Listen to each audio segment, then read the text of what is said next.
let's talk about the importance of documentary filmmaking. A couple years ago, I gave a lecture at a Rotary Club, and this Rotary Club wanted me to speak on filmmaking and documentary filmmaking specifically because I had won some awards for my documentary and New Jersey 350, and they thought it would be an interesting lecture for a Rotary Club. And if I can find the slides, I will present that again. It wasn't recorded, but the general thesis of that lecture was that I feel that, and I think other people would say so. I don't know if you would say that television news has ever been an accurate or positive assessment of life and what's happening. It's very negative.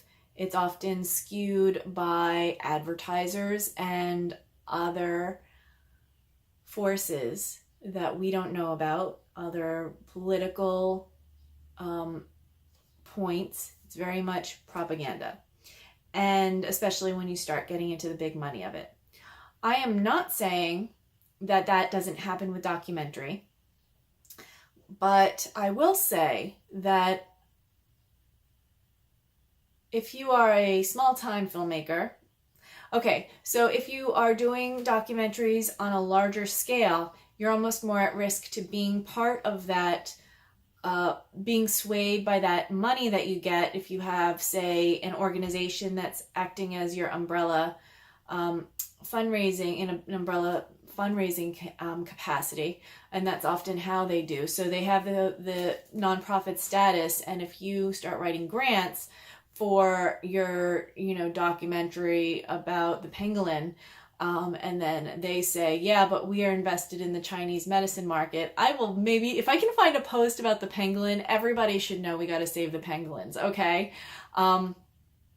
Really, okay? And if I were in the space to make that documentary, I would, but it makes for a good example in my thing. So save the pangolins, okay?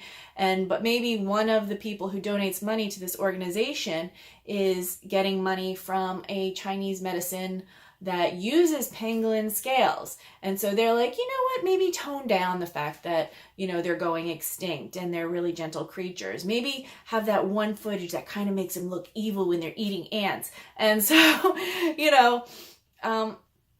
that could skew the story. So, but if that isn't the case, if you're just an independent filmmaker and you are maybe doing crowdfunding or getting your money, or you're working and that's how you're funding it, or you're doing something really low budget and close to home and it doesn't cost that much, you can make a very good film, and you can make it in a way that is free from propaganda, hopefully.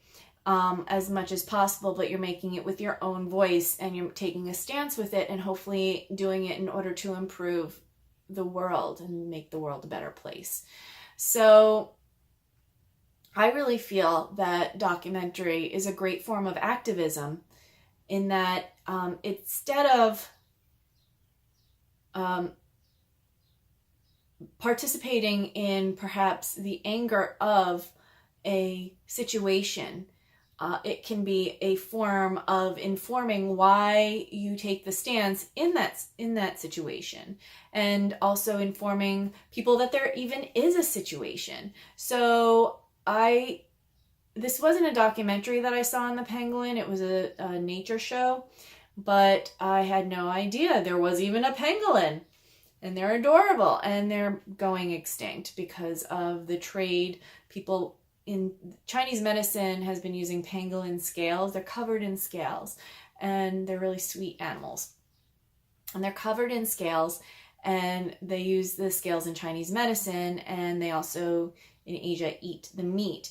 But there's a black market for them, and it's pretty horrendous because these are gentle creatures, and they're just so sweet, and and they're going extinct, and they really shouldn't be treated this bad. No animal should be treated that badly. But I feel that by seeing this nature program, which was sort of a mini documentary, it exposed me to the cause and even to the existence of this animal, which I am now exposing you to the cause. And so in that, you can do the same thing with your documentary film work, and by spreading the word, maybe there's somebody out there that will, inform another. Well, the way they're doing it is they're having someone who is a star in Chinese movies, and I think it's China. It could be another Asian country, but Thailand maybe.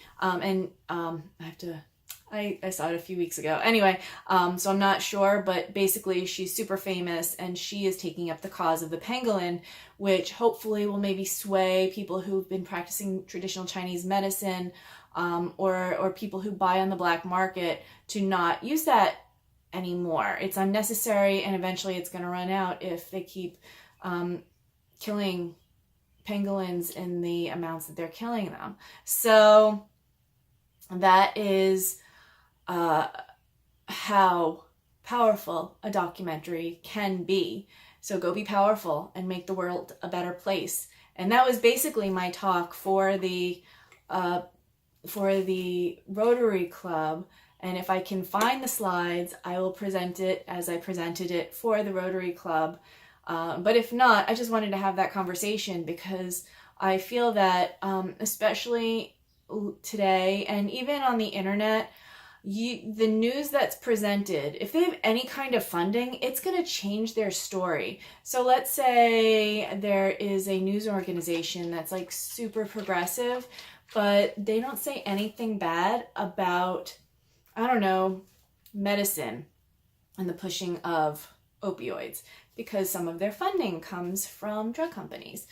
Then, that is skewing reality, and maybe even by not mentioning things, it forms the news in people's minds in a way that is not a reflection of what's happening in reality. So with the documentary, you can actually be clear on in that regard by keeping your funding clean and keeping your thesis in alignment with where you stand on that and what's best for the world, not for a company or not for a group of people because they feel they say so and they gave you a bunch of cash to go make your movie. So we'll talk more about that another day. But I just wanted to say that because go be powerful. Just go be powerful and tell your stories. There needs to be more people out there doing it in a way that is connected with their core and their beliefs, and really letting the world know about what their passions are and how they want to make the world a better place. So thank you for watching. It went a bit longer than I wanted to, but it's so important. Anyway, have a great day. I'll talk to you soon.